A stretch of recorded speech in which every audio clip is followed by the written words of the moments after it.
welcome to the Eyes Open Network. And there's been some things heating up in the Middle East, just getting worse by the day, by the sounds of it. I do apologize for my voice. I have been battling a cold, as I was not around yesterday, although all kinds of crazy things were going on yesterday too. But the biggest news is, well, there's a few things, but one of the main things that you should really pay attention to and take note of is that Saudi Arabia, down here, and Turkey, right over here, are thought to be, or have shown that they're ready to mount a ground offensive of 10,000 troops or more between the two of them into Syria, into northern Syria, and into taking their space in this war. There's been some. This is a huge addition to this mess.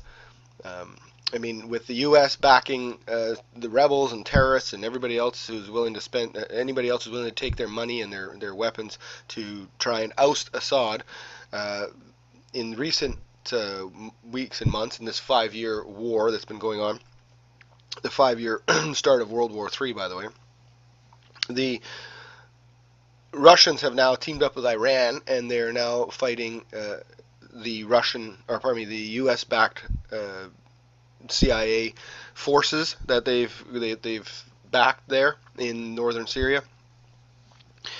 There's no secret that Turkey and Russia are not friendly, so if Saudi Arabia and Turkey get together and decide to mount this huge offensive, it's going to be another slap in the face for Russia, which is really, they're not really good with getting slapped in the face over there in Russia.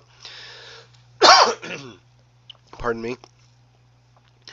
In addition, the peace talks that are being delayed has been giving Russia a little bit more time to continue bombing as much as they can while they're trying to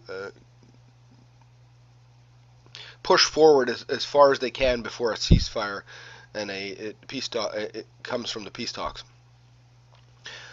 This isn't to say that and then with all this going on, this is all backed by clearly the oil situation, which is out of control too, which Saudi Arabia continues pumping oil into the marketplace with so much oil already available and driving the prices down, which is really kicking the Russian economy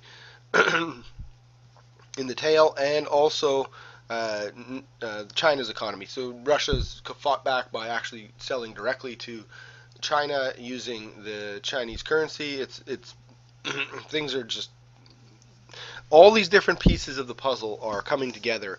And for those of you who are unfamiliar with any or all of the things that I'm mentioning, you need to spend some time doing some research. There's multiple places to find this information. Mainstream media will not be giving you all the information that you need in order to understand the severity of what is happening in the Middle East. So I encourage you to spend some time doing some research on alternative media websites, Eyes Open Network being one of them. Pardon me. In addition to other alternative media, you can listen to the mainstream media. There will be some information there, but it's important to dig a little deeper, which is what the alternative media opportunity gives you.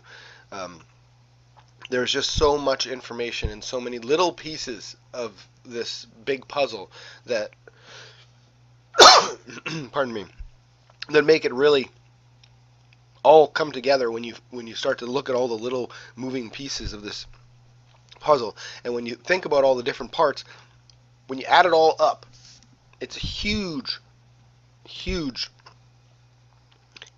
powder keg. Russia has been stated, or has been quoted today as even stating that we should be prepared for a new world war. That's the quote coming out of there because of the changes, and you got additions of Saudi Arabia and Turkey, which I'm sure they're very much aware of. You got them pairing up with Russia, pairing up with Iran to directly fight against U.S. Backed forces, not necessarily the U.S. themselves, but the U.S. backed forces, which doesn't the U.S. doesn't turn a blind eye to it. Russia continuing to push forward in a very big way while the peace talks are going on, knowing that once the peace talk, if there is a ceasefire put into place, that they won't be able to push any further. So they're trying to get as much done as they can, which it's just there's a lot going on there, and control of Syria and who's running that country is what it's all about, and all backed by oil. So do some research, get informed, understand, be prepared. World War III is not just some mythological creature that we talk about in alternative media.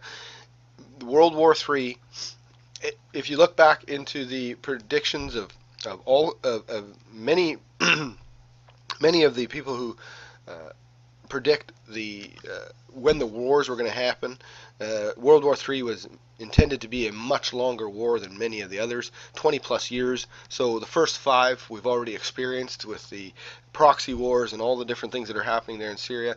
And as of announced today, Russia's talking about a new full world war. That's a big deal. It's been an Eyes Open Network news update.